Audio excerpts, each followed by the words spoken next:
القاسم الأمين سيدنا محمد وعلى آله وصحبه أجمعين. سبحانك لا علم لنا إلا ما علمتنا إنك أنت العليم الحكيم. ولا حول ولا قوة إلا بالله العلي العظيم. رب اشرح لي صدري ويسر لي أمري واحلل عقدة من لساني يفقهوا قولي وسدد لساني واهدي قلبي بحق سيدنا محمد صلى الله عليه وسلم. اللهم صل وسلم على سيدنا محمد وعلى آله وأصحابه صلاة لا نهاية لكماله وعلى كماله. اللهم صل وسلم على سيدنا محمد الفاتح لما أغلق خاتم لما سبق ناصر الحق بالحق والهادي إلى صراطك المستقيم صلى الله عليه وعلى آله وصحبه حق قدره مقدار العظيم. أعوذ بالله العظيم أعوذ بالله من الشيطان الرجيم. بسم الله الرحمن الرحيم. بسم الله رب العظيم. رسول الكريم الملائكة المقربين الصلاة والسلام عليك يا سيدي يا رسول الله. خذ بيدي قلت شهيدتي أدركني لا إله إلا الله وحده لا شريك له له الملك وله الحمد وهو على كل شيء قدير. Kita menyambung pembacaan kitab kita Risalah Al-Jami'ah karangan Al-Habib Ahmad bin Zain Al-Habsyi radhiyallahu ta'ala anhu. Alhamdulillah kita juga dapat solat jemaah di hari Jumaat. Asar semayang jemaah asar petang Jumaat tak sama dengan semayang asar di hari-hari yang lain. Solat jemaah yang paling afdal adalah jemaah subuh hari Jumaat. Yang kedua adalah solat jemaah asar pada hari Jumaat. Itu dua semayang fardu jemaah yang paling besar fadilat dan kelebihan di sisi Allah Subhanahu Wa Taala. Kalau boleh usahakan setiap hari Jumaat jangan tinggal subuh berjemaah hari Jumaat tu, pagi Jumaat tu, dan juga asar berjemaah. Dua-dua ni fadilat yang sangat besar Allah SWT Muhammad untuk seorang itu perolehi. Dan kita juga alhamdulillah dapat berzikir wirid selepas semayang asar Allah SWT Muhammad. Jangan lupa juga kita habis pengajian nanti kita selawatlah pada Nabi SAW sebanyak 80 kali. Kerana ada satu hadis Nabi SAW, dalam satu hadis kata Rasulullah, siapa yang berselawat ke atasku 80 kali pada asar hari Jumaat, kata Rasulullah, Allah akan hapuskan dosanya selama 80 tahun. Itu kelebihan 80 tahun. Kami mengaji di Tarim di Hadramaut, lepas asar macam ni ada juga mengaji di hari Jumaat. Habis mengaji Allah semua bakat selawat ramai-ramai 80 kali pada Nabi SAW. Sebab hidupkan sunnah tu, nak hidupkan hadis tu. Dan kita harap petang ni kita diampunkan oleh Allah Subhanahu Wa Taala. Baru sempurna hari Jumaat ni kita. Baru sempurna hari Jumaat kita. Dan kita juga berzikir tadi lepas asar. Untuk apa ni? Kita mengaji lepas asar ni untuk apa? Kita berzikir untuk apa lepas asar? Kerana kata Imam Abdullah bin Alawi Al-Haddad dalam kitab Adab Suluk Murid, kata dia, kalau kamu ingin Allah limpahkan rezeki yang zahir, maka duduklah berzikir selepas solat subuh. Siapa berzikir lepas sembahyang subuh, lebih baik lagi sampai terbit matahari, Allah akan limpahkan, luaskan rezeki zahir. Rezeki zahir tu apa? Duit, harta benda, pangkat. Dan siapa yang nak diluaskan rezeki, dilimpahkan oleh Allah rezeki yang batin, hendaklah dia berzikir selepas solat asar terima hadat. Ini asar bukan time biasa-biasa ni. Waktu asar ni siapa berzikir pada Allah, diisi dengan ibadah waktu ni, Allah akan limpahkan kurniaan-kurniaan yang jenis rohani, jenis dalam batin. Iman akan kuat dengan cepat, ilmu akan mudah faham. Allah akan kurniakan cahaya dalam hati dia. Allah SWT. Mahabbah dan berbagai lagi. Batin kita akan suci, bersih dan juga kuat kalau kita berzikir selepas asar. Allah akan limpahkan lebih. Macam tu. Lepas subuh untuk rezeki zahir, lepas asar untuk rezeki batin. Sebab itu para ulama kita lepas asar tu depa duduk saat depa baca macam-macam. Kediaman depa baca Hidayah Bahar lepas sembahyang asar, depa baca surah Al-Waqiah lepas asar. Dan memang kita dianjurkan amalan sunnah yang diamalkan oleh para ulama, iaitu membaca surah Al-Waqiah lepas sembahyang asar. Lepas sembahyang asar baca surah Al-Waqiah. Itu untuk sebab dia untuk rezeki. Ada zahir dan rezeki batin. Baca surah Al-Waqiah. Lepas baca surah Al-Waqiah, kami di Tarim akan ramai-ramai baca Hizib Bahar. Hizib Bahar ni apa? Karangan Al-Imam Abu Hasan Syazili, dan hizib ni adalah untuk pelindung diri kita, untuk dalam hizib ni juga ada doa-doa minta pertolongan Allah dan sebagainya. Ada ayat Quran, Allah dan zikir-zikir yang datang daripada hadis Nabi sallallahu alaihi wasallam. Bacaan ini supaya untuk kita dapat isikan waktu selepas asar dengan zikir Hizib Bahar selepas asar. Lepas tu habis, tak ada apa. Cuma kalau hari Jumaat ditambah dengan 80 kali selawat kepada Nabi sallallahu alaihi wasallam. Okey ya. Dan mudah-mudahan pada petang ini Allah limpahkan pada kita rezeki yang batin, insya-Allah. Okey. Terus pada kitab kita. Dan jangan lupa kita untuk potong kuku pada hari ini. Kata Habib Salim Al-Syatiri, paling sempurnanya time untuk memotong kuku pada hari Jumaat adalah lepas balik sembahyang Jumaat. Allah senang. Itu time paling sempurna kata dia. Ya, boleh kita nak potong kuku pada hari Jumaat pagi, boleh. Tetapi paling sempurna, paling kamal, paling sempurna pahala, kata dia, paling sempurna ibadah adalah selepas fardu Jumaat. Kerana hari Jumaat ni tujuan kita apa sembahyang Jumaat? Allah senang. Hari Jumaat ni yang besar apa sembahyang Jumaat lah yang besar. Tanpa ada sembahyang Jumaat sama saja. Kias kepada bila kita pergi haji ni yang besar apa? Tawaf, sa'i 7 kali. Tu apa lagi? Allah senang. Last sekali kita akan tutup dengan apa? Dengan bergunting atau bercukur. Dia panggil apa? Tahallul. Jadi dah habis semua yang besar-besar tu, tawaf, besar-besar tu. Last sekali gunting atau bercukur. Macam tu juga hari Jumaat, kita dah habis dah buat amalan yang besar-besar. Solat fardu jemaah subuh dah buat, sembahyang Jumaat dah buat. Balik-balik tu kita potong kuku sempurna. Dan gugur semua dosa kita pada waktu tu. Dan saya ada buat tadi praktikal dengan sahabat-sahabat kita yang balik pada Jumaat tadi. Walaupun ada yang tak boleh sembahyang Jumaat tadi, di sini terhad, tak apa. Ni saya buat ada pula ada, Allah takdirkan ada petang ni. Teringat lah nak abang. Tuan kuku ni ada 2 riwayat. Program kita pun nak ihya sunnah, hidupkan sunnah. Jadi Allah Sayyidina Muhammad, kita tunjuk sikit praktikal sunnah dalam potong kuku.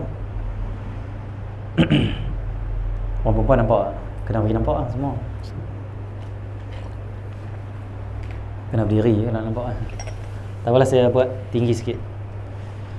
Okey. Ini tangan kita, jari kita 10. Sayyidina Muhammad. Ada 2 riwayat. Yang pertama sekali riwayat hadis riwayat Sayyidina Aisyah. Kata Nabi SAW, wahai Aisyah, kalau engkau nak, wahai Aisyah, potonglah kuku kamu secara bersilang. Allah SWT, fa innahu asbabul ghina. Sesungguhnya memotong kuku secara bersilang itu penyebab kaya, kata Rasulullah. Kaya. Kau orang lain nak kaya kan? Allah SWT. Jadi di antara asbab kaya iaitu memotong kuku cara sunnah Nabi SAW yang diajak oleh Rasulullah kepada Sayyidina Aisyah. Nabi ajak Sayyidina Aisyah. Riwayat kedua itu diriwayatkan oleh Imam Ghazali, datang dari Imam Ghazali dan juga Imam Nawawi, iaitu potong secara, kita akan tunjuk lagi. Yang pertama sekali yang asbabul ghina. Dan kata ulama di sebelah kitab, siapa yang nak kaya juga dia boleh memotong kuku pada awal pagi Khamis. Siapa potong kuku di awal pagi Khamis, insya-Allah sebab kaya. Sebab kaya. Ataupun dia potong hari Jumaat lepas sembahyang Jumaat yang lebih sempurna, tapi dia potong ikut cara yang Nabi ajak Sayyidina Aisyah. Macam mana? Okey. Mula-mula bismillah, niat ikut sunnah Nabi, potong yang ni dulu. Dia panggil apa ni? Jari kelingking. Ini dulu, kelingking. Lepas kelingking selesai, saya potong tadi, tak potong lah. Kalau potong ni, potong isi terus lah. Okay. Lepas kelingking, jari tengah, wusta. Ni khinsir, ni binsir, ini wusta, ini sababah. Ini ibham. Itu bahasa Arab lah. Jadi Allah SWT, lepas kita potong, Allah SWT, jari kelingking selesai, jangan kita ikut turutan langkau dia, pergi terus jari wusta. Siapa nak faham cepat boleh lukis, tak apa, lukis dalam buku kita tu, lukis senang. Nampak? Ada yang lukis dalam bilah. Lukis senang, paling cepat. Nak tulis tak apa. Lepas wusta, jari tengah, jari tu jari hantu kita panggil. Terus langkau ke jari ibham, itu jari ibu jari. Tong. Selesai belah kanan. kelingking, tengah dan juga Allah Subhanahu ibham. Tapi tak selesai sebenarnya, silap saya. Ada lagi ni. Terus jari mana? Dah sampai ke ibham, iaitu jari ibu jari, kembali balik, patah balik, pi jari panggil apa? Jari mana? Itu jari telunjuk. Selesai belah kanan. Ataupun selesai. Lepas tu belah kiri macam mana? Belah kiri pula Allah senang amat. Mula dengan belah kanan juga. Itu ibu jari kita. Ni saya duduk terbalik eh. Nampak yang begitu eh. Okey. Mula sebelah, kalau belah kiri macam ni. Kalau belah sini tadi, mula daripada kanan. Kanan kita ni. Tengok arah kanan. Dia duduk arah kanan ni. Kanan kelingking. Kanan dulu. Lepas tu langkau pergi tengah. Langkau pergi ibu jari. Lepas tu patah balik. Jari mana? Tu langkau terus ke jari telunjuk. Selesai 5 jari. Tu belah kiri pula. Potong belah kanan. Mula belah kanan dulu. Belah kanan dulu. Itu jari ibu jari. Lepas tu langkau pergi ibu jari jari apa ni? Jari yang tu. Lepas tu yang sesudahnya, yang ketiga jari kelingking. Lepas tu buat macam mana? Patah balik belah kanan juga. Jari telunjuk dan jari manis. Selesai. Semua mulakan kanan dan langkau. Ingat itu saja. Itu asbabul ghina. Sayyidina Aisyah potong ni tu, Nabi ajak Sayyidina Aisyah ni tu.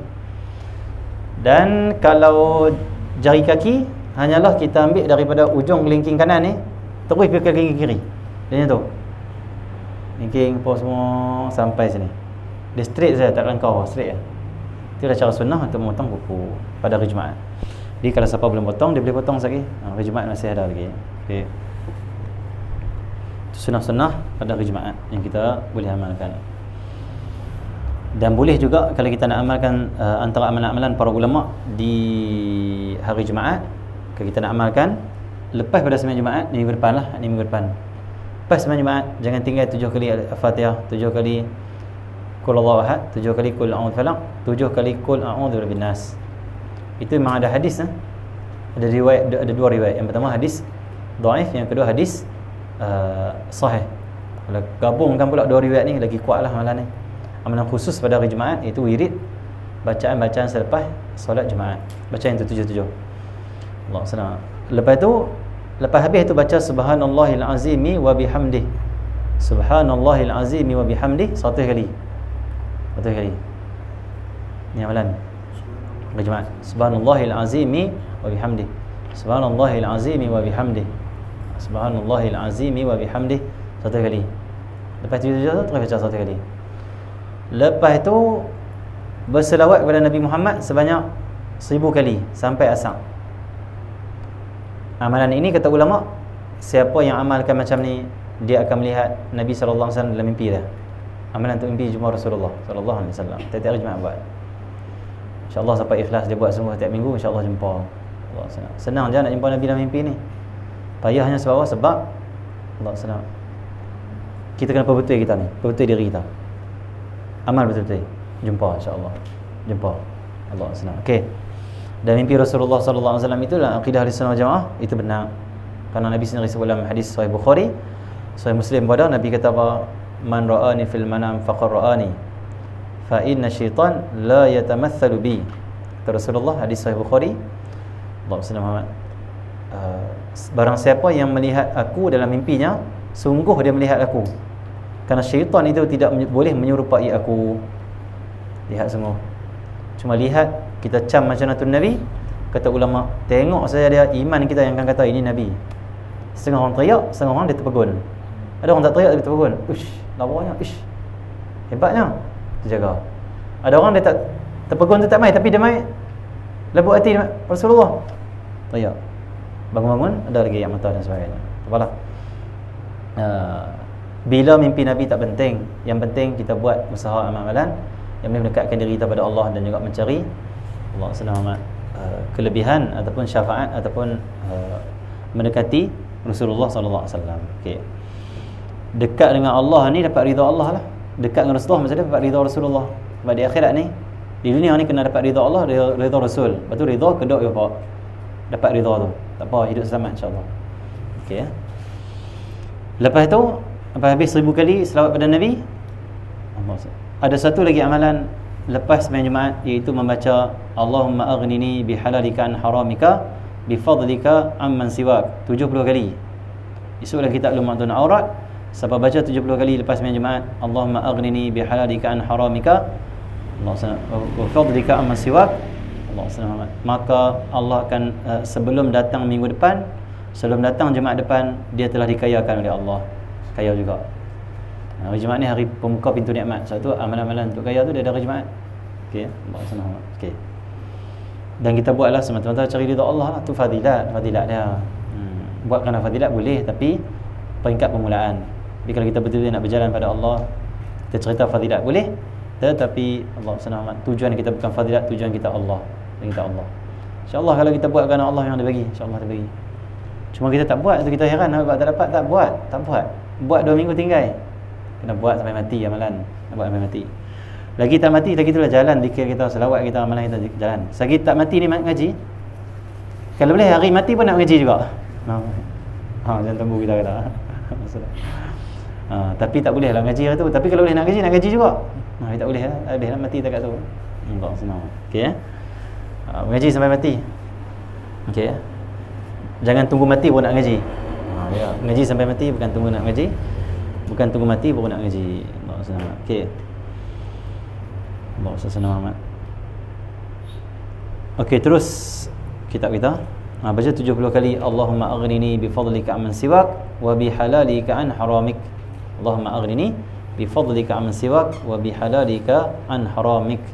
70 kali. InsyaAllah hutang kita apa Allah akan lansaikan. Sehari itu ada tim ngaji Tarim, hutang kakak 10,000 lah hutang dia. 10 ke 12,000 hutang dia. Kita tak kerja apa, duit tak ada. Nak pergi ngaji ni kena pinjam duit orang. Allah senang.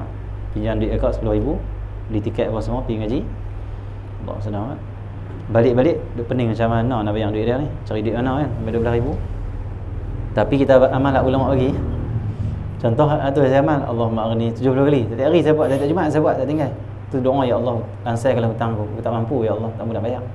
Dan kita tak mau duduk dalam hutang lama-lama. Allah senang amat. Kak kita pula bukan orang senang sangat. Kita tengok kita nak tolong dia, tapi kita pun cukup-cukup saja. Allah senang amat. Duduk tak lama dah tu, Allah senang. Pagi tu dia mesej saya, dia kata apa? Hutang dia semua, hutang 12,000 tu kata semua dia lansaikan dia. Dia halai semua, dia sedekah. So, dia kata doa kat dia cukup. Dan sebab apa pula? Kata nak bayar, bukan tak bayar, nak bayar. Allah senang. Dan dia pun tak pernah minta. Dia kata nanti kerja bayar. Itu lah. Kakak kan dengan adik biasalah. Kalau kawan ni mungkin tekan, kakak tu tekan. Sebab apa pula? Dia kata tadi pagi dengar terbuka Ustazah Asma Harun cakap bab ni kata dia. Ustazah Asma Harun kata halaikanlah hutang orang, kelebihan tu Allah bagi banyak apa semua, tambah-tambah adik-beradik kita tu. Apa semua. Jadi dia nak dapat kelebihan halaikan hutang orang. Alhamdulillah lah. Alhamdulillah. Sebab tu kita buat lah, kita buat insya-Allah. Tu kalau kita buat insya-Allah Allah bagi ya. Lambatkan cepat. Okey. Lah tak ada hutang orang, hidup pun tenang alhamdulillah. Okey. Kita tak ada hutang orang bukan sebab kita banyak hutang, sebab orang pialaikan hutang, alhamdulillah lagi bagus. Okey, maksud dia semua daripada Allah, dan Allah ni dia memiliki semua hati hamba-hamba dia. Kita tumpu pada dia kan. Dia sayang masalah kita. Yang masalahnya kita tak mau tumpu pada dia, kita nak cari jalan juga. Kita kata kita pandai, kita tahu. Itu yang kena. Yang tu dia susahkan balik. Bila kita serah pada dia, tumpu hati pada dia, di samping usaha juga setakat mampu. Allah akan selesaikan semuanya. Macam tu. Allah ada, jangan nak takut. Hidup kan. Nak kahwin duk fikir duit tak ada. Jangan duk fikir macam tu. Allah usaha sebaik yang boleh. Lepas tu tawakal dan juga selalu berdoa, harap pada dia. Dia ada. Dia fikir aku duit tak ada, macam mana nak kahwin? Allah senang. Saya pun duit tak ada juga boleh kahwin. Bukan sebab ada duit tu kita kahwin. Sampai masa jodoh sampai memang kahwin. Kalau tak ada duit waktu tu Allah akan cukupkan duit. Jangan takut. Masalah yang kita pening nak kahwin tak ada duit sebab jodoh belum sampai. Tak sampai lagi. Belum waktu dia jodoh. Tapi doa dan usaha semampu boleh, nanti Allah akan cukupkan bila sampai jodoh. Sampai jodoh macam tu. Okey. Tapi niat betul-betul aku nak kahwin kerana Allah, rezeki mai. Jangan takut rezeki mai. Okey. Allahumma salli ala Muhammad. Terus dia menciptakan langit dan bumi, kematian dan kehidupan. Qala musannif rahimahullah taala. Dia menciptakan langit dan bumi, kematian dan kehidupan, ketaatan dan kemaksiatan, pun ciptaan dan ujian daripada dia. Maksudnya baik dan buruk pun ujian daripada Allah Subhanahu Wa Taala, dan semua itu ada hikmah. Kata Imam Abdullah bin Alawi Al-Haddad, manusia itu ada dua golongan.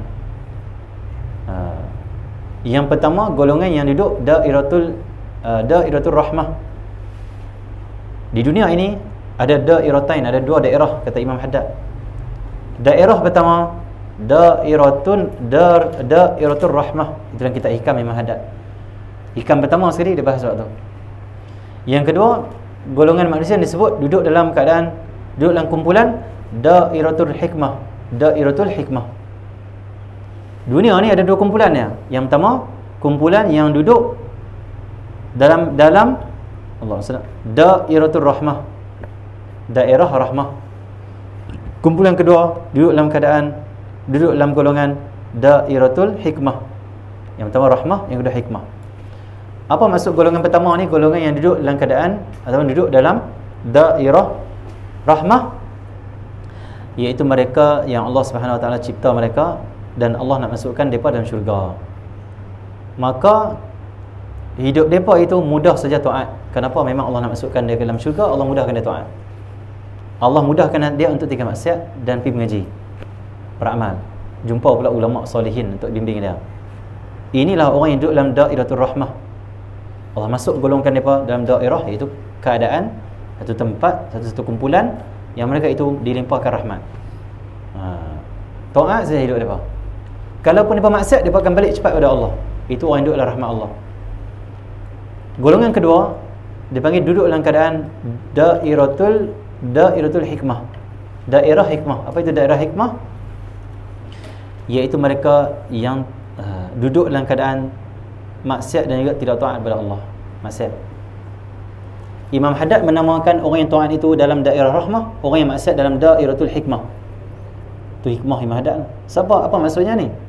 Supaya Imam Haddad nak fahamkan kita, orang ni ada, manusia ni ada dalam golongan rahmah. Ada yang duduk dalam keadaan rahmah, dairatul rahmah. Allah. Siapa? Orang yang taat pada Allah, salihin. Bila kita tahu ada kumpulan yang duduk dalam dairatul rahmah, bukan hanya kita kena tahu. Imam Haddad nak kita piduk masuk dalam daerah mereka. Masuk dalam kumpulan mereka. Bersama dengan mereka, dekati mereka, khidmat pada mereka, hubungan dengan mereka. Allah SWT. Supaya kita termasuk dalam daerah rahmah dan kita mendapat rahmah Allah, kasih sayang Allah Subhanahu Wa Taala. Yang kedua, ada manusia yang duduk dalam keadaan dairatul hikmah. Siapa ni yang maksiat, yang tak taat kepada Allah? Depa duduk dalam dairatul hikmah. Kenapa Imam Haddad tak menamakan depa ini dairatul maksiat ke apa? Tak ada, dairatul hikmah. Kenapa dinamakan ahli maksiat ni duduk dalam keadaan hikmah? Allah SWT. Kerana maksiat itu ada hikmah. Dan Imam Haddad nak didik kita, bila orang tu buat maksiat, keburukan berlaku di depan kamu, kamu ambillah hikmah, bukan menghina. Allah jadikan ada hikmah. Allah SWT. Keburukan yang Allah jadikan itu, Allah SWT, ujian keburukan itu bukan buruk, baik. Kenapa ada hikmah? Cuma kita tak faham. Bila kita tengok orang ahli maksiat, apa kita kena buat?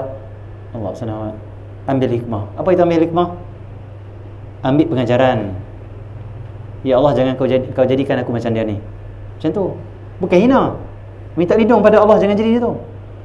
Berapa ramai orang ni, dia kata dekat orang, apa dia ni tak mengaji, macam lepak kedai kopi je. Tengok hak lepak kedai kopi main mengaji, dia duduk mengaji tiap hari, pergi lepak pula kedai kopi. Tapi dia tak perasan. Allah buat macam-macam sebab menyebabkan dia terkeluar dari balik ilmu. Orang tanya, hang dulu mengaji, ni mengaji kopi ke? Aku tak boleh, dengan ustaz tu aku tak setuju dengan dia. Dengan kawan-kawan aku tak setuju. Malah nak ngaji ni apa? Dia tak perasan lah, dulu dia pernah mengata pada orang, hampa duduk kedai kopi tak guna, aku mengaji. Allah hukum pada dia. Dia sebab dia tak ambil hikmah. Imam Haddad kata ahli maksiat tu ahli yang dia kena ambil hikmah daripada mereka tu. Bukan kena hina mereka. Siapa hina Allah balas. Sebab kata Nabi SAW, kata Rasulullah, siapa yang menghina seseorang hamba, seorang manusia, dia hina, dia kutuk, sebelum dia mati Allah akan timpakan apa yang dia hina tu pada diri dia. Miskin dia ni, apa malas kerja. Allah SWT. Hidup ni miskin contoh. Allah SWT. Dia kutuk macam tu, Allah SWT Muhammad, akhirnya sebelum dia mati, miskin tertimpa pada dia. Miskin tertimpa pada dia. Ada orang yang Allah SWT Muhammad, hina Allah senang. Hina apa? Allah senang. Dia hina kawan-kawan dia yang tak pergi masjid, dia pergi masjid. Apa tengok satu masalah nanti dia pun tak pergi masjid. Jangan kita hina orang. Kata orang tak guna, tengok kita yang tak guna. Tengok politik dalam negara. Allah senang. Sebelum ni berlaku apa? Bila ni bukan nak cerita politik kan? Pengajaran ambil hikmah sudah. Allah senang. Kena cerita parti ni. Dulu ada pemimpin ataupun parti yang merintah selama lebih kurang 60 tahun lebih kurang. Lamalah merintah daripada sejak merdeka lagi. Tapi Allah sana, kumpulan yang duduk di bawah tu pembangkang, semua kutukan daripada bawah dekat pemerintah. Dan kita nampak bagus juga depa ni, pembangkang ni. Kenapa? Idea depa banyak, hebat depa ni. Akhirnya bila depa naik, sama saja kita tengok. Bukan sebab depa itu jahat macam tu. Tapi itulah kita tengok, ambil hikmah, itulah hukuman Allah. Kata lebih kata depa ni apa semua tak membela rakyat apa semua. Tengok yang naik tu sama juga, bahkan lebih teruk. Kenapa? Kerana kita menghukum, menghina orang, Allah balas pada kita. Tapi tak perasan. Itu sebab apa? Kami macam ni kita tengok jatuh macam tu saja. Jadi jangan main-main. Kita hina orang, kita kata pada orang, jadi pada kita. Itu atas itu negara, bab diri kita pun sama. Alhamdulillah min dzalik. Lepas tu Daiyatul Hikmah kata Imam Haddad depan ni duduk. Ambil hikmah, ambil pengajaran. Ya Allah, jangan kau jadi macam dia. Lindung aku daripada dia. Aku pun tak tahu aku macam mana ke depan. Semua bahawa takbiran engkau itu membolak-balikkan hati. Aku takut, ya Allah, jaga aku. Cukup. Yang kedua, doakan dapat hidayah. Dapat pahala pula. Allah dapat pahala. Tambah pula kalau kita doa dapat hidayah, depa dapat hidayah, depa jadi baik orang soleh. Sepanjang depa baik jadi baik, sepanjang depa jadi orang soleh, pahala semua dapat kita. Kenapa kita? Sebab doa kita. Nabi Muhammad tu sampai keluar orang taat Allah, orang ikut agama ni. Kenapa? Doa Nabi Muhammad. Nabi doa ni pada kita semua. Nabi ni tak habis-habis pahala dia dapat sebab doa dia dan juga sebab dakwah dia. Tu dalam barzah. Macam tu baru seronok mati. Kenapa kita mati dalam keadaan kita bawa banyak saham kita, tak betul-betul. Baru seronok mati tu. Ni mati boleh dosa. Batu buat daya pula pada orang, tak mau. Alhamdulillah min dzalik. Yang kedua, doa pada orang yang maksiat. Yang ketiga, nasihat dengan baik. Dapat pula pahala dakwah, pahala nasihat. Semua hikmah, semua baik, semua Allah buat, semua ada hikmah. Kebaikan untuk diri kita bagi orang yang ambil pengajaran. Yang keempat, buat apa? Allah selamat. Kita yang pertama minta lindung. Yang kedua, Allah selamat. Apa dia? Doa. Yang ketiga, nasihat. Yang keempat apa? Allah selamat. Yang keempat, Allah selamat Muhammad. Kita pandang dengan mata hati kita, dia ini jahat terlalu pun, dia tetap hamba Allah dan umat Nabi. Dan aku jangan hina lebih-lebih. Ya, hari ni dia buruk, boleh jadi minggu depan dia taubat, Allah bagi hidayah, dia lebih baik pada kita. Hati-hati. Ramai orang ni suka hukum orang. Orang tak boleh pakai, orang tak boleh pakai, orang tak boleh pakai. Dia yang tak boleh pakai, tengok-tengok. Jangan main-main ya. Allah senang jangan main-main. Sebab Allah ni dia tak suka kita cakap lebih. Seolah kita ni Tuhan pula. Kita tu dia tak boleh pakai. Kita tak, mungkin dia ubah nanti. Tak ubah aku tahu dia tu macam mana. Seolah kita Tuhan tu. Seolah kita Tuhan yang mentadbir dia tu kata tak ubah dah. Allah uji, oh engkau nak kata engkau kuasa juga. Tak apa, aku ubah engkau jadi gitu. Allah senang. Tak pun Allah ubah pula hak kita kata tak boleh ubah tu, Allah ubah dia jadi baik. Kita yang duk anggap kita ni tak ubah jadi jahat, tengok jadi jahat pula. Lah ni siapa pentadbir lah ni? Allah nak tanya siapa pentadbir? Di mana mulkul yaum? Terus nanti akhir Allah sebut tu. Siapa raja ni? Semua pentadbir. Tak ada, Allah saja semua. Sebab tu hati kita kena dengan Allah banyak. Kena mengaji ni. Tidak kita hanyut. Jadi apa saja fitnah, isu yang berlaku setiap hari, sama ada di kalangan ahli politik ataupun rakyat ataupun sesama kita, orang kampung, orang taman kita, buat yang tu, 5 tu tu saja. Allah SWT. Kalau jahat sangat jenayah dia, ya tak payah maki dia, tapi pemerintah lah yang kena hukum dia, tangkap dia. Telefon polis, senang telefon polis. Saya hukum polis, dia ni buat jenayah tempat kami, tangkap dia. Tu saja. Bukan kena kutuk, maki, pijak, hina. Apa tu? Kita bukan umat Nabi Muhammad, bukan macam tu. Ni umat dakwah. Umat Nabi, umat dakwah. Bukan umat penghukum, penghina, pemaki. Umat dakwah, rahmah, kasih sayang. Okey ya. Mereka itu dalam Daiyatul Hikmah. Maksud dia apa? Baik dan buruk, kejadian-kejadian berlaku semua ada hikmah yang kita tak tahu rahsia dia. Kecuali kita mengaji, kita dapat tahu sikit apa hikmah dan juga rahsia dia. Okey. Allah senang. Dan kata ulama, apa hikmah maksiat berlaku pada diri seorang? ada asbab dia lemahkan nafsu, asbab dia di syaitan. Tapi kenapa jadi macam tu? Kenapa Allah menjadikan kehidupan dunia macam tu? Ada orang terjatuh dalam maksiat. Kenapa Allah jadikan macam tu? Kerana Allah nak kenaikan kita, dia itu ada sifat At-Tawwab, Al-Ghafur. Tanpa ada maksiat, orang tak kenal Allah itu penerima taubat. Faham tak? Tak tahu, tak boleh nak faham apa itu penerima taubat. Siapa pun tak pernah maksiat dalam dunia ni. Tapi bila adanya ujian maksiat, maka manusia berkenal Allah Maha Pengampun. Dan dia akan rasa penuh hati dia, Allah Maha Pengampun. Allah sana. Itulah nak kenal Allah. Allah buat semua tu untuk kenal dia. Kenal dia, okey ya. Allah senang. Dan Allah senang amat.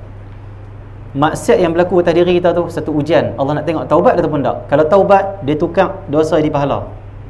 Dan dia angkat jadi kasih dia. Kalau terus maksiat, layaklah terima hukuman. Tu saja. Layak terima hukuman. Kenapa dia buat tu sebagai hikmah, tapi kita tak ambil. Kita kira sedap nafsu kita. Jauh dengan Allah Subhanahu Wa Taala. Okey ya. Okey, Allah Subhanahu. Dan kenapa juga ada maksiat dalam hidup kita ni? Siapa boleh kata dia tak buat maksiat? Siapa boleh kata? Siapa boleh angkat tangan? Saya tak nak buat maksiat. Siapa pun tak berani. Allah Subhanahu. Kenapa? Kita tahu diri kita kan. Tapi sebab apa berlaku kat diri kita walaupun kita tak mau pun? Ada siapa atas muka dunia ni dia nak hidup dia ni maksiat saja? Tak ada. Semua nak jadi orang soleh, orang baik dan orang yang terpuji. Tapi kenapa jatuh maksiat juga? Terjadinya itu ujian itu kenapa? Allah nak hati kita itu sentiasa rasa kotor, rasa hamba dan juga tak menghina orang. Kalau tak pernah jatuh dalam maksiat, tak pernah ada sejarah dosa, dia akan rasa apa? Sempurna. Tak ada dalam kampung ni macam aku yang maksum. Aku maksum pula. Allah senang amat. Kalau tak larat macam-macam boleh duduk atas kursi tau. Boleh larat. Sebab memang kita tak kursi tu untuk lihat. Jadi Allah sangat maksum. Jadi Allah buat kita ini diuji dengan macam tu. Kenapa? Supaya kita sentiasa rasa kotor, dosa dan juga sentiasa harap dia ampun pada kita, malu pada dia. Itulah hidup hamba.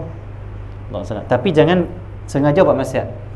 Jangan rancang buat maksiat. Kenapa? Itu sangat bahaya kerana ada kemurkaan Allah dalam tu.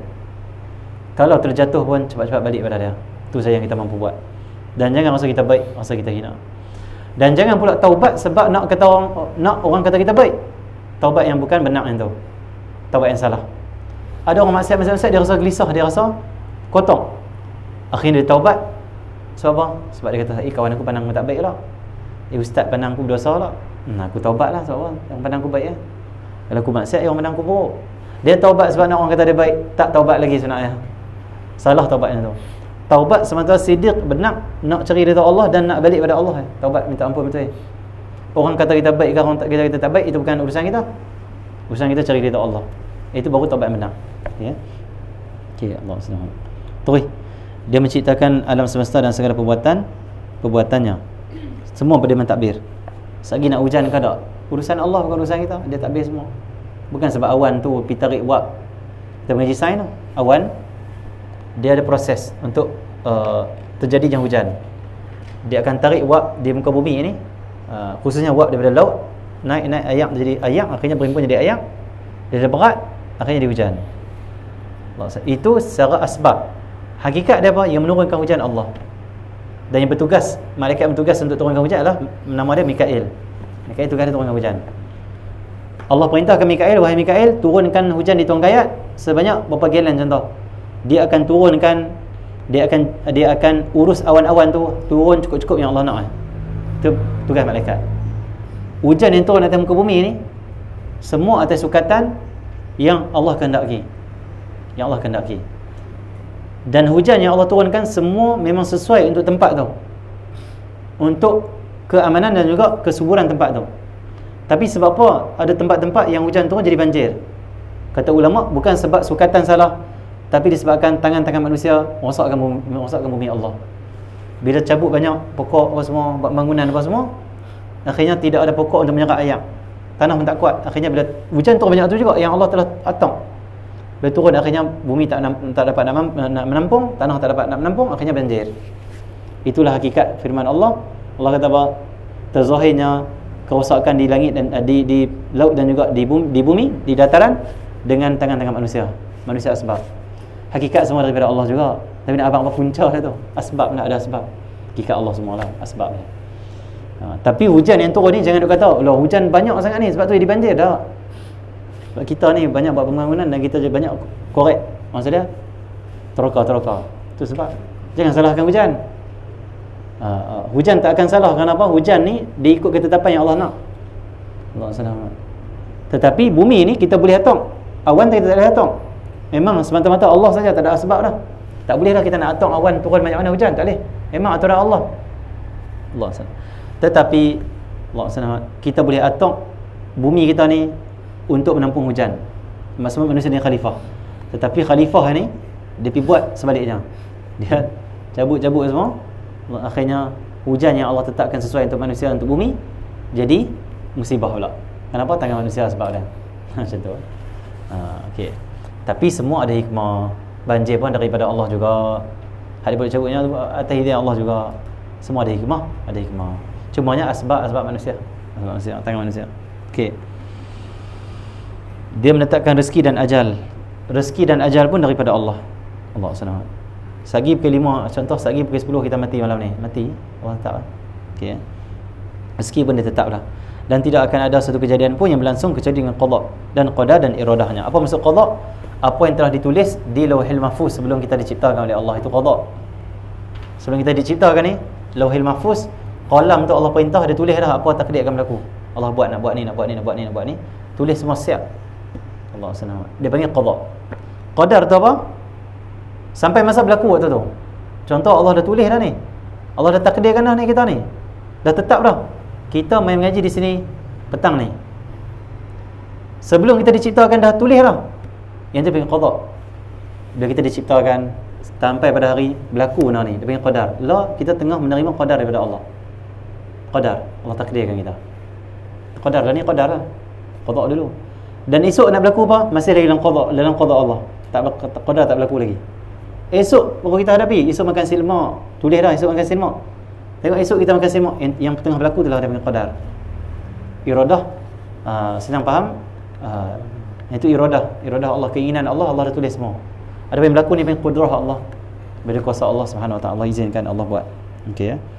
Dan iradahnya, kehendaknya, dan semuanya Allah Maha hidup, Maha mengetahui dan Maha berkehendak, Maha kuasa, Maha berbicara, Maha mendengar, Maha melihat. Dia mengetahui tipu daya penglihatan dan apa yang tersembunyi di hati. Dia mengetahui apa yang dirahsiakan dan yang sangat tersembunyi. Dia menciptakan segala sesuatu dan dia Maha Esa lagi perkasa. Dan Allah mengutuskan Sayyidina Muhammad sebagai hamba dan rasulnya kepada seluruh makhluk untuk memberi mereka petunjuk hidayah dan untuk menyempurnakan kehidupan mereka di dunia dan akhirat. InsyaAllah kita akan sambung pada malam hari. Tak habis lagi bab tauhid. Sikit dah ya, tinggal sikit ya. Kita akan habis malam ni. Sebab bawah ni ada perbahasan sikit berkenaan dengan titan sirat, haud, barzah tu apa. Kita akan bahas sikit tentang barzah dan akhirat dan sebagainya. Lepas tu kita masuk malam ni insya-Allah kita akan mulakan bab fiqh. Habis bab akidah ni kita masuk pula bab fiqh malam ni berkenaan dengan wuduk, rukun wuduk. Perkara mengatakan wuduk kita akan bincang. Dan juga akan masuk bab semayang insya-Allah, rukun semayang. Sallallahu alaihi wasallam wa ala alihi wasallam. Alhamdulillah. Dan insya-Allah pada malam ini mula pada depan isyak. Tunggu kita